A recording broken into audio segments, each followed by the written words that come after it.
আমি বললাম যে বিপ্লব দা আমাকে স্ক্রাবিং করার দরকার নেই, আমি মুখে কোনো কিছু দিতে চাই না। ইভেন আমার মুখে কিন্তু এখন আগে যে সানবার্ন থাকতো সেই সানবার্নটাও কিন্তু নাই। বিপ্লব দা জোর জবস্ত করে আমাকে বলতেছে যে না একটু স্ক্রাব করেই দিই, দরকার হলে ফ্রি করে দিই, তাও করেই দিই। মানে স্ক্রাবটা সে করছেই। থ্যাংক ইউ বিপ্লব দা, thank you thank you, thank you thank you. আর কত ভাবছিলাম যে আমি খারাপ মানুষ, এখন দেখি আপনিও খারাপ মানুষ। ফাইনালি বিপ্লব দা চুল কাটা শেষ করেছে, সেই সাথে ওই যে বললাম না জোর জবস্ত করে একটা স্ক্রাবিং ছিল, স্ক্রাবিং করাটাও শেষ। Hello everyone, welcome back to another new blog. আজ একটু নিজের জন্য সময় নিচ্ছি, চুল কাটাতে সেলুনে যাচ্ছি। ওকে, ফাইনালি বের হচ্ছি সেলুনের উদ্দেশ্যে। এই ফুলগুলোর নাম জানি না, তবে ফুলগুলো আমার বেশ প্রিয়।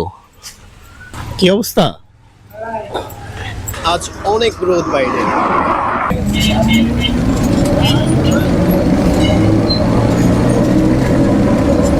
চলে এসেছি বিপ্লব ভাইয়ের হেয়ার ডান্সে সেলুনে। এ হচ্ছে বিপ্লব ভাই হেয়ার ডান্স সেলুন। বিপ্লব ভাই আজকের দোকান খোলার আগে আমাকে ফোন দিছে, ফোন দিয়ে বলছে যে দিশু তোমার সিরিয়াল সবার আগে। বিপ্লব ভাই যে আসলে একটা ভণ্ড, এটা আবার দ্বিতীয়বারের মতো প্রমাণ করেছে সে। আমার সিরিয়াল মানে ভেঙে আমার রতন ভাইয়ের চুল কাটতেছে, আরো হয়তো বা কাটছে।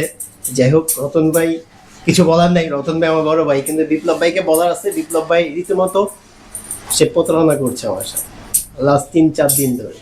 আজকেও সে প্রতারণা করছে। প্রমাণ দেখাই কি প্রমাণ? কি বিপ্লব ভাই? আমারে কইছে 20 মিনিটের কথা, আইছে 3 ঘন্টা পরে। আমি এটাই দেখাই মনে হয়। পরে বিপ্লব ভাই আপনি না একটা ইউটিউব চ্যানেল খুলছেন, পরে ভিডিও দেন। এই তো এখন লাইক কিছু দেখছ না? না আমি তো তা জানি না, জানতো না কে? তা দেখা হয় নাই, এর জন্য আমি জানি না। জানান তো লাগবে। আর আপনি যে ধরনের মানুষ, ভাবছিলাম যে আমি খারাপ মানুষ, এখন দেখি আপনিও খারাপ মানুষ। খারাপের লোক থাকলে তো আপনার সাথে আর আমার সাথে কোনো পার্থক্য নাই। আরে ভাই, খারাপের লোকই তো খারাপ হয়। ব্লগিং এ নামার পর নিজের দিকে তো একটু নজর দিতে হয়, আর এই নজরটা দেওয়ার জন্য আমি মূলত আসি বিপ্লব ভাইয়ের কাছে। এই হচ্ছে আমার বিপ্লব ভাই, যার কাছে আমি বরাবরই আর কি চুল কাটাতে আসি। আজকেও আসছি। বিপ্লব ভাই বরাবরই ভালো চুল কাটে, তবে অনেক ভাব নেয়। আসলে ভাব নেওয়ার একটাই কারণ, সেটা হচ্ছে মানে একটু দাম নেয়। তবে বিপ্লব ভাই নরমালি এতটাও ভালো চুল কাটে না যতটা আর কি আমরা কাইন্ডলি আর কি বলি। শিখি নাই ভাইয়া। তবে আজকে চুলটা বিপ্লব ভাই কেটে দিবে। হ্যাঁ। বিপ্লব ভাই যেভাবে মন চায় আপনি সেভাবে চুলটা কেটে দিবেন, কিন্তু কথা হচ্ছে একটাই, যে এই দিক দিয়ে মানে একদম যে মেশিন দিয়ে একদম টাক বানানো যাবে। ঠিক আছে, ঠিক আছে, এটা ঠিক আছে। শাহজাদির বারণ। ঠিক আছে, ঠিক আছে? ঠিক আছে, আর সুন্দরভাবে চুলটা কেটে দিবেন। ঠিক আছে, ঠিক আছে? ওকে। আর কিছু বলতে হবে? আর কিছু বলতে হবে? আপনি তো ভাইরাস। না না না, আর কিছু বলতে হবে? না, না। তো আর কিছু বলছি না। আসসালামু আর আলাইকুম। একটা বিষয় হচ্ছে, চুল কাটাটা আমার কাছে মনে হয় একটা রিসেটের মতো। যেমন আমরা মোবাইল রিসেট দেই, মোবাইল যখন জ্যাম বা স্প্যামে ভরে যায় তখন কিন্তু আমরা মোবাইলটাকে রিসেট মারি, ঠিক তেমনই চুল বড় হয়ে গেছে এখন, মানে এই যে কেটে ফেলবো বা কাটিয়ে ফেলতেছি, এটা একটা রিসেট। কেননা এখন একরকম দেখা যাচ্ছে, জি, জি। যখন মানে চুল কাটানো শেষ হয়ে যাবে তখন আরেক রকম। দ্যাটস ওয়াই আমি মানে এটা নাম দিছি ভিডিওটা মূলত আটকে রাখো, পরে রিসেট। পরেরটা তুলবা আবার। এটার কারণে আর কি রিসেট। আমাকে এখন আমি রিসেট মারতেছি বিপ্লব ভাইয়ের কাছে। ঠিক আছে বিপ্লব ভাই? হ্যাঁ হ্যাঁ, ওকে, চুল কাটা শুরু করবেন। পুরো আবাস। বাইরে নিজেকে আসলে প্রেজেন্ট করাটা অনেক গুরুত্বপূর্ণ, বিশেষ করে আমরা যারা ব্লগ করি, সেই সাথে আমরা যারা ক্রিকেটার বলি বা মানে নিজেকে গুছিয়ে রাখতে চাই, তাদের জন্য আসলে বাইরে নিজেকে প্রেজেন্ট করার জন্য এক লিস্ট গুছিয়ে রাখা উচিত। ঠিক আছে ভাইয়া। বিপ্লব ভাই আজকে যে আমার এত দেরি করে ফেললেন মানে এই যে চুল কাটাতে, ভুল হয়ে গেছে, আমাকে ক্ষমা করে দে। এত ফোন করে লাভ হলো কি বলেন? আচ্ছা, কি কাটিং দিয়ে দিবেন বিপ্লব ভাই? কি কাটিং দেবো বলো? মানে আমি তো বলেই দিলাম, আপনার যা মন চায়, যেভাবে আমার ভালো লাগবে, যেভাবে আপনি একজন মানে কি বলবো আর্টিস্ট, কাটিং। যেভাবে মন চায় আপনি সেভাবে কাটিং করে দেন, তবে ভালো কাটিং হতে হবে। আমি সেই hair engineer. Hair engineer, exactly hair engineer Biplab ভাই। তবে এদিক দিয়ে কি বলেছি মনে থাকবে? হ্যাঁ ছিলাম যাবে না। হ্যাঁ মানে টাক হওয়া যাবে না, টাক হলে কিন্তু সমস্যা, ঠিক আছে আপনাকে পুলিশও ধরতে পারে। তো আসলে এবারে কাটিং এ নামটা শাহজাহান। আচ্ছা এবারের হেয়ার কাটে আসলে কি ধরনের ভিন্নতা থাকবে বিপ্লব ভাই বলতে হবে? না দেখা যাক না, আপনাকে শুরুতে বলতে হবে যে আসলে কি ধরনের ভিন্নতা, মানে বরাবরের মতোই থাকবে নাকি কোনো স্টাইলিশ কিছু থাকবে নাকি ডিফারেন্ট কি থাকতেছে এবারে চুল কাটা? স্টাইল বলতে কি চুল শুরু করবে না? এটা তো আমি জানি না, আপনি জানেন, আপনাকে তো আমি বলেই দিলাম যে কিসের উপর কি করে দিবেন। আপনি আবার নিজেকে দাবি করেছেন যে হেয়ার ইঞ্জিনিয়ার, তাহলে হেয়ার ইঞ্জিনিয়ার। হেয়ার ইঞ্জিনিয়ার তো এখন কি বলেন, শুরুতে বলে দেন আসলে কি করতে চাচ্ছেন। দেখি না দেখি বললে হবে না, আপনাকে শুরুতে সিদ্ধান্ত নিতে হবে, সিদ্ধান্ত আগে নিতে হয়। সিদ্ধান্ত তো আগে নিতে হয় না, না। মিশিংয়ের জন সিদ্ধান্ত আগে নিতে হয়। তখন কে সিদ্ধান্ত নেওয়া লাগবে? না আপনি একটা ব্লগারের এবং ক্রিকেটারের চুল কাটতেছেন, স্বাভাবিক অর্থে ব্লগার ক্রিকেটার একটি স্টাইলিশ যদি কোনো হাব ভাব না থাকে তাহলে তো হবে না, তাহলে তো আপনি ব্যর্থ। আপনি কিসের হেয়ার ইঞ্জিনিয়ার বলেন, কিসের হেয়ার ইঞ্জিনিয়ার বলেন। আর ভালো লাগতেছে না, মাথাটা আমার ব্যথা করছে। না বলতে হবে। তো যাই হোক, বা চুল কাটা শুরু করা যাক। আমি বললাম যে বিপ্লব দা আমাকে স্কাবিং করার দরকার নেই, আমি মুখে কোনো কিছু দিতে চাই না।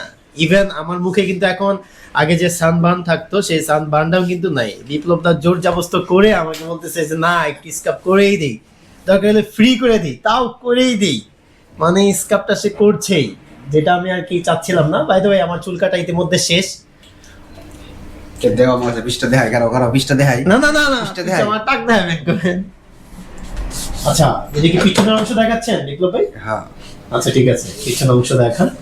বিপ্লব ভাই নরমালি দারুণ চুল কাটে, আজকেও দারুণ চুল কেটেছে, বিশেষ করে আমার চুলটা দারুণই কাটে, বরাবরই বলতে হবে, কারণ আমি এখন বিপ্লব দা সেলুনে আছি, এখন তো আসলে বলা যাবে না। তবে আমি বাসায় গিয়ে যদি এই চুল নিয়ে কোনো কথা বলি অবশ্যই তখন আমি রিভিউ দেওয়ার চেষ্টা করব। ওভারঅল লুকিং গুড আজকে আমার চুল কাটাতে। থ্যাংক ইউ বিপ্লব দা, thank you thank you thank you. আর কত? ফাইনালি বিপ্লব দা চুল কাটা শেষ করেছে, সেই সাথে ওই যে বললাম না জোর জবরদস্ত করে একটা স্কাবিং ছিল, তো স্কাবিং করাটাও শেষ। ফাইনালি আমার কাছে মনে হচ্ছে আমি এখন একটা রিসেট, আমি আমার নিজেকে রিসেট মেরেছি, লাইক মোবাইল যেভাবে বা ল্যাপটপ যেভাবে রিসেট মারে পুনরায় নতুনভাবে আর কি ফিল দেয় যে খুব ভালো কুইক কাজ করে। মোবাইল রিসেট মারলে দেখা যায় যে মোবাইল খুব কুইক কাজ করতেছে, টাচ ভালো কাজ করতেছে, এখন আমার কাছে ফিল হচ্ছে যে মাথাটা অনেক হালকা লাগতেছে। ইভেন ওই যে স্কাবিং করেছে যার কারণে যে ফেসের যে একটা ময়েশ্চার, ফেসের যে একটা স্কিন, সেটা একটা রিল্যাক্স একটা টোন আছে। তো বিপ্লব তাকে অবশ্যই ধন্যবাদ দিতে হয়, জোর জবরদস্ত করে হলেও তো স্কাবিং করিয়েছে, সেই সাথে দারুণভাবে চুল কেটে দিয়েছে, সেই সাথে সাদা কিছু চুল আছে একদম বেছে বেছে কেটে দিয়েছে। Overall thank you so much Biplab দা। আর হ্যাঁ আপনারা কিন্তু কমেন্টে জানাতে পারেন আসলে এই চুল কাটাটা কেমন হয়েছে। আর শাহজাদি ইতিমধ্যে ভিডিও কলে ছিল, ভিডিও কলে দেখেছে যে না চুল কাটা ঠিক হয়েছে, বিশেষ করে এদিক দিয়ে একদম মানে একদম ন্যাড়া, যেটাকে বলে ন্যাড়া হয়নি। তো ওভারঅল আমিও স্যাটিসফাই। আর বিপ্লব দাকে আবারও ধন্যবাদ জানাচ্ছি এত সুন্দর করে চুল কেটে দেওয়ার জন্য, যদিও ফ্রিতে চুল কেটে দেয় আমাদের বিপ্লব দা, বিশেষ করে মাঠের আশেপাশে যারা আছে আর যারা ক্রিকেট খেলে। আর আমি তো ক্রিকেট সেই সাথে ব্লগার, যার কারণে মোটামুটি একদম ফ্রিতে আর কি চুল কাটা।